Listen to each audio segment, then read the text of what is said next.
जावो परिमणी भाव राहो तुझ विना जीवित पहावो ओस माझे झालेसे.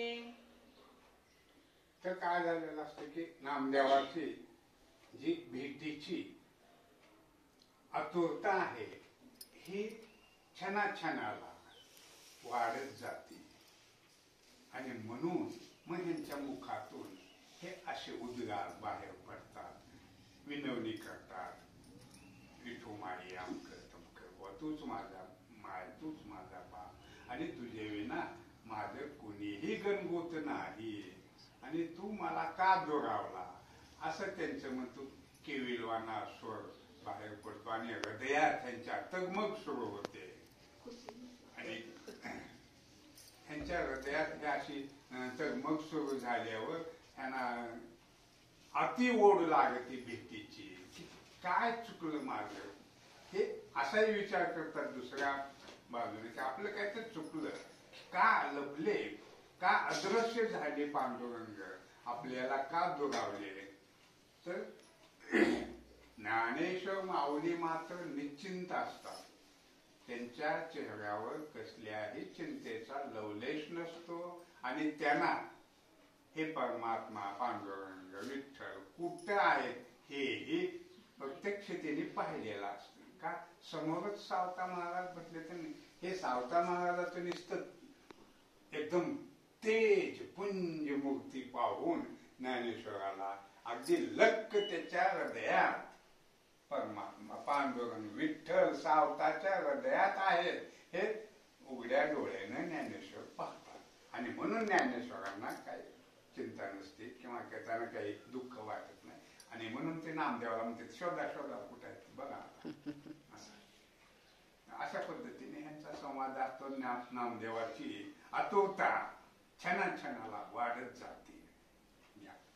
सकळ जग देखे पूर्ण परी तुझ विना न समाधान माझा फुटो पाहे प्राण तळमळ पूर्ण लागले. तू जरी न भेटसी नसे सार्थक जिन्यासी तुझी मात मजसी न दिसे कोणी सांगेना. सावत्याशी पुन्हा विचारिले परब्रह्म कोठे लपले तुझे पायिक पण वाहिले न कळे मज सावत्या. अरे ते मज रूप दाव माझा तिथे सर्व भाव त्याविन मज अन्य माव मिथ्या पाही भास तसे. धन्य धन्य विठ्ठल देव माझे पूर्वी कोड पूर्ण तो माझा न दिसे ठाव ओस जग सर्व वाटे शून्य झाल्या सर्व दिशा जीव लग्न भेटे परेशा. पाठी लागले क्रोध आशा जीव पिसा झालासे मज न समजे सत्यासत्य न मन झालेसे भ्रमित. विठ्ठला तू दाऊनी पथ दुरी कोठे गेलासे सदा खेळसी बरोबर मना गर्व झाला थार. तव तू गेला सदाचा दूर अन्याय थोर केला म्या.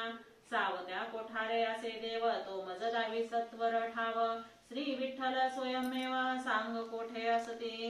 ऐकोनी ऐशी वाणी सावता सांगे निर्वाणी तो देव संपूर्णपणे मीच जाण नामदेवा. नामदेव म्हणे ज्ञानदेवा सावता करीतो माझा हेवा. हा पूर्ण भ्रमिष्ट जाणावा न जाणे मावदेवाची. धाव धाव देवराया तुझ विन मज सखया तारक नसे संसारिया अन्य दुसरा विठ्ठला. तव देव म्हणती ध्वनीत मी अडकलो सावत्यांच्या पोटात आता मज बाहेर त्वरित वेगी काढी नामदेवा. नामदेवा ऐकली मात म्हणी झाला अति विस्मित देव साठवे पोटात अगटी तमात वाटे. सावत्यांचे पोट पाहिले पितांबर दीप्ती प्रकाशले सगुण रूप पूर्ण लपाले सावत्यांच्या पोटात. नामदेवा म्हणती देव पहा सावत्यांचा पूर्ण भाव पोटे साठविण्याची माव देवाधिका गम्य. दीन होऊन निघाले लोटांगण दृढ धरी सावत्यांचे चरण धन्य धन्य तुझे महिमान. तर्के पहा सकळा पोटी साठविले देवाला करवावे आम्हाला गर्व मद माझा लपला प्रगट झाला हा ठेवा. नामदेवाला जो हा अहम झालेला होता त्या नाटकाचा आता परमेश्वरी लीलेचा इथं अंत होतो. ते माऊली नामदेवाला सांगतात तू शोध घे. मग तो सावताना विचारतो की कुठे गेले बाबा तू शोधला ना इकडं तिकडं, बघून घ्या अजून. सगळी बाग पाहिली तुमची, तुमचं शेत पालतं घातलं, हे केलं ते केलं सांगतो, आणि पण कुठंच नाहीत म्हणतो. मग सावता महाराज म्हणतात की आता असं कर की मलाच विठ्ठल समज, मलाच पांडुरंग समज. मग नामदेवाला त्यांच्या बुद्धीला काही ते पटत नाही. का पटत नाही? की तेच त्यांचं वाक्य समजून घेण्यापुरती आणखीनची बुद्धी परिपक्व झालेली नव्हती. कुठली बुद्धी? अध्यात्म बुद्धी. ती येडे होते असं माझं म्हणण्याचा उद्देश नाही. अध्यात्माची जी उंची होती ती कमी होती, आणि म्हणून तर मी आला ना. षड विकारापैकी एक विकार मीपणा. काय ते मीच. आणि मलाच पांडुरंग समज सावता महाराजांनी म्हणले की मग तर हा यांचा मीपणा आणखीन वाढला. बघा सावत्या माझा सारखा हेवा करतो, आता हेच देव आहे म्हणे. कसा असेल? पांडुरंग ह्याचेतच आहे म्हणे. कसा असेल? देव तर फक्त मला बोलतो, देव तर फक्त माझ्या हातून खातो, देव तर माझ्या संग बोलतो, माझ्या संग खेळतो, आणि माझा ऐकतो देव सगळं. म्हणजे आणखीन वाढला का राहिला मीपणा? आणखीन वाढला. मग ज्ञानाचा राजा हसत असतो तुमच्यासारखंच बाजूला याचा संवाद ऐकून.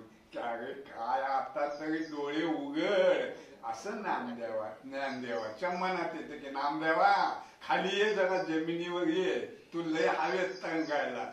असा तू ज्याला म्हणतो माझा हेवा करतो, अरे ते किती उच्च कोटीचे संत आहेत ज्याच्या हृदयात प्रत्यक्ष परमात्मा बसला. आणि बघ जरा नीट म्हटल्यावर सावता महाराजांनी त्याला थोडस देवानं चुनूक दिली, आणि देवाने आवाज दिला की अरे नामदेवा तू हाका मारतोय, पण मी सावत्याच्या पोटात अडकलोय बाबा. हे न मला पोटात हृदयात ह्याच्या सामावून लपवून ठेवलंय, आणि तूच आता बाबा काही करून मला भाजली का? आता कसं खाड बाय आली का पंचायत? याच्या हृदयात देव बसलेत, आणि देवाने थोडी चुनूक दाखवली, दिसले पितांबर चमकायल्यात ह्याच्या हृदयात. खरंच देव आहेत. आता काढायचं कसं? पण आता ज्यानं लपविले त्यालाच काढू शकते. आपल्याला कुठे ती विद्या अवगत आहे? आपणाला इच्छाचा मंत्र माहित नाही तर याच्याशी गाताय. मग आता बघूया आता पुढे कसं काढतात, काय करतात. सर्वापरी मी दिन सावत्या तू स्वानंद गण, संपूर्ण नष्टले जन्म मरण परिपूर्ण झालासे. देव पाहती विमाने ठावे देखिला नामदेवाने, धन्य धन्य सावता निधान देव पूर्ण साठविला. मणी धरली अंतरपुन ब्रह्मादिका गम्य ज्ञान, परी करी संसार साधन अघटित महिमान सावत्यांचे. सकळ देव सामोरे आले भक्तगण जमा झाले, हृदय मंदिर शोधू लागले सावत्यांचे ते दवा. रत्न जडित सिंहासन वरी बैसले विठ्ठल सघन, डाव्या मांडीवरी रुक्मिणी सुजान अघटित पूर्ण नवाई. हार तुरे पूर्ण शोभती पितांबराची झळके दीप्ती, शंखचक्र गदा पद्म हाती हृदय मंदिर शोभले. देव पाहती समस्त भक्त जय जयकार करीत, अघटित भक्त केली प्रगट सावत्याने ते धवा. देवे पुष्पवृष्टी केली स्वानंदे टाळी पिटली, जय जयकारे भूमी गर्जली अघटित मातली भक्ती. आनंद श्रुती काय श्रुत ना